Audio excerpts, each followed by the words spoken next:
Alors ce secteur des call centers a cherché très tôt à se structurer à travers notamment la création de l'association marocaine de la relation client dont nous accueillons le président. Youssef Charaibi, bonsoir. Bonsoir. Alors on vient de le voir dans le reportage, le secteur s'est vraiment développé au cours de ces 10 dernières années.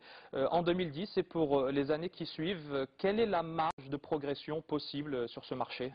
Alors au niveau de la MRC, nous on est très confiants sur les perspectives de croissance de ce secteur parce qu'on estime qu'on est encore au tout début du phénomène de l'externalisation des métiers de service de façon générale, et étant donné que la France, qui est notre principal donneur d'ordre, a engagé cette dynamique un peu plus tard que les pays anglo-saxons par exemple, et qu'on a le modèle américain ou le modèle anglais vis-à-vis de l'Inde, on pense que sur les prochaines décennies, il y a encore beaucoup à faire dans ce secteur, beaucoup d'emplois à créer et de richesses à créer, avec un rythme de croissance qui devrait rester très soutenu. On a fait cette année plus de 15% de croissance, on est à près de 30 000 employés aujourd'hui, et avec un positionnement du Maroc qui reste le leader en termes de destination francophone. Et les 4 milliards de dirhams, vous pensez les atteindre dans quelle perspective ? On a déjà fait sur le premier semestre 2010 près de 2 milliards de dirhams, donc on devrait les atteindre normalement en 2010. Est-ce que vous restez confiant malgré la polémique qui a été suscitée en France récemment autour de la délocalisation dans ce secteur précisément des centres d'appel ? Est-ce que vous n'avez pas peur que ces opérateurs français rapatrient leurs affaires chez eux, dans leur pays, et que vous vous retrouviez sans cette clientèle et cette manne dont vous parliez à l'instant ? Effectivement. Bon, au niveau de la MRC, nous on reste très confiants et on a des raisons objectives de l'être aujourd'hui. Vous faites bien de parler de polémique, puisqu'aujourd'hui il ne s'agit que de discussion. Il n'y a aucune mesure qui a été adoptée, et tout nous laisse penser que même si des mesures sont prises, elles vont plus aujourd'hui dans un sens de co-développement et de création de conditions qui vont permettre au marché dans son ensemble de se développer aussi bien en France et au Maroc. Il est vrai qu'il y a eu certaines inquiétudes liées à certaines pistes de réflexion concernant par exemple la surtaxation des appels en offshore ou une liste noire des entreprises qui font appel à des prestataires offshore.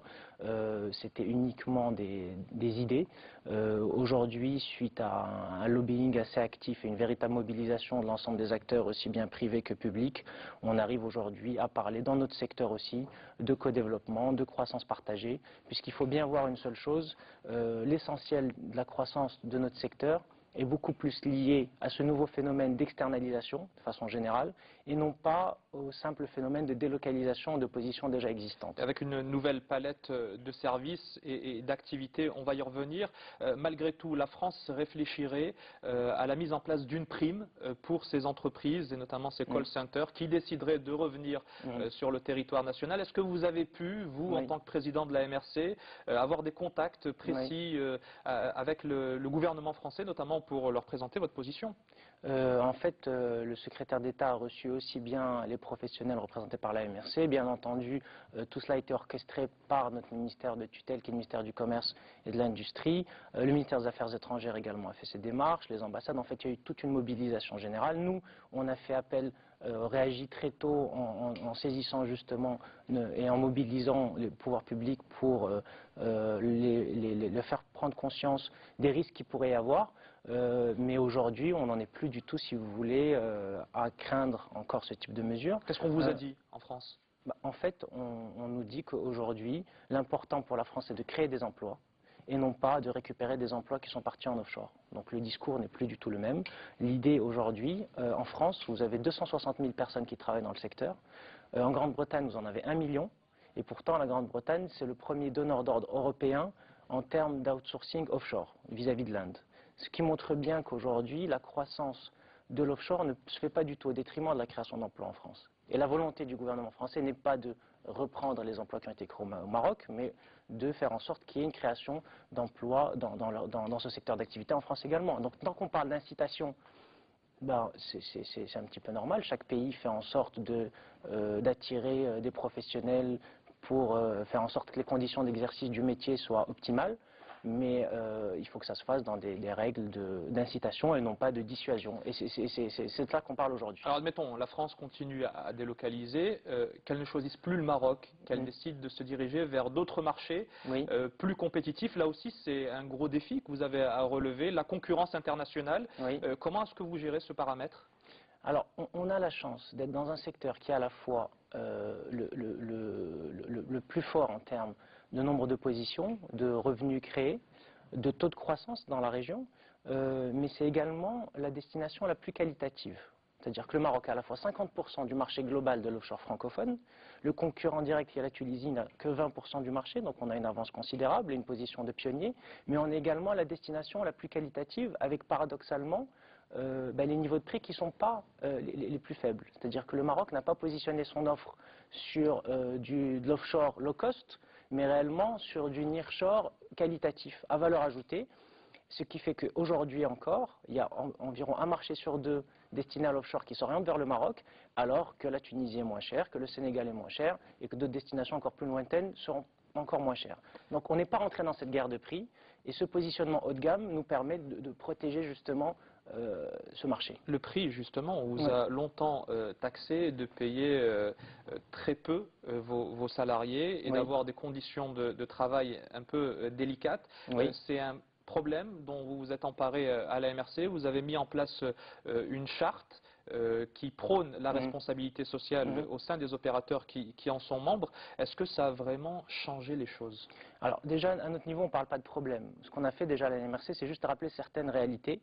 Et les réalités sont qu'on est dans un secteur où vous avez 80% des employés qui travaillent dans 16 entreprises, qui sont les entreprises de la MRC, et qui sont toutes des entreprises qui sont très en avance au niveau social. Et c'est d'ailleurs ce qui nous réunit, c'est cette vision commune en termes de pratiques éthiques et sociales, puisque l'intégralité de nos membres sont soit déjà certifiés, labellisés ou en processus de certification, et donc sont paradoxalement beaucoup plus en avance que beaucoup d'autres entreprises dans d'autres secteurs en termes de responsabilité sociale. Ça n'empêche pas les conflits sociaux, comme il peut en exister encore aujourd'hui, au sein d'entreprises qui sont membres de votre association.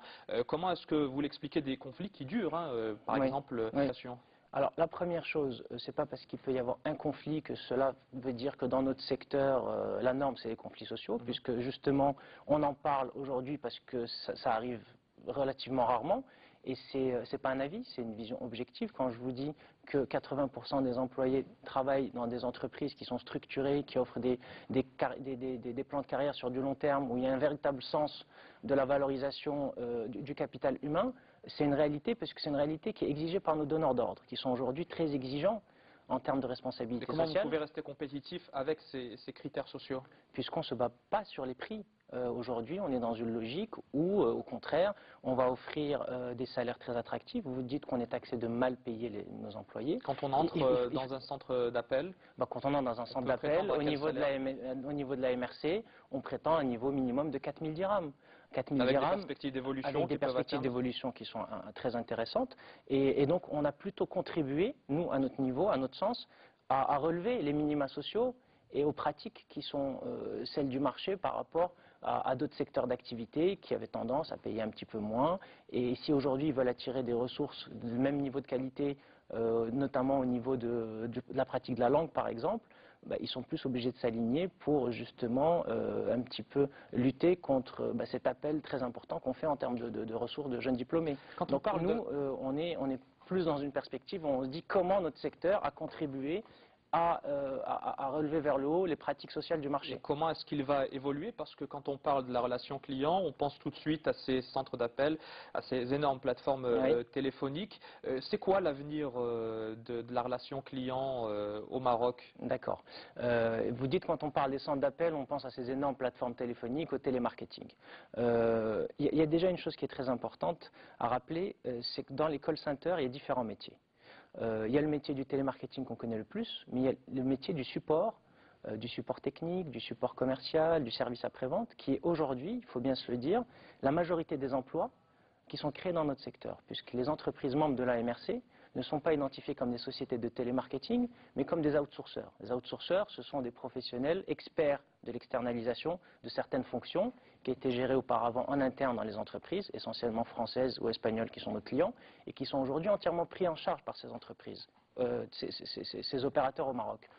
Et donc, à partir de là, on n'est pas dans une logique dans ce cliché de sociétés de télémarketing qui vont employer des ressources non qualitatives avec une logique industrielle et massive, mais beaucoup plus dans une logique de montée en compétences de ressources, de diversification vers des tâches de plus en plus à forte valeur ajoutée. Et en termes de débouchés, en un mot, ce sera quoi votre métier à l'avenir, dans les 10 ans qui viennent? Alors, en termes de débouchés, la première tendance aujourd'hui, c'est celle du multicanal, c'est-à-dire que notre métier au démarrage, c'était de traiter des demandes au téléphone. Aujourd'hui, on est de plus en plus présent sur Internet, avec les SMS, avec le traitement des emails, avec du chat, donc avec l'ensemble des canaux qui permettent d'offrir une relation client de qualité aux clients de nos clients, donc nos donneurs d'ordre.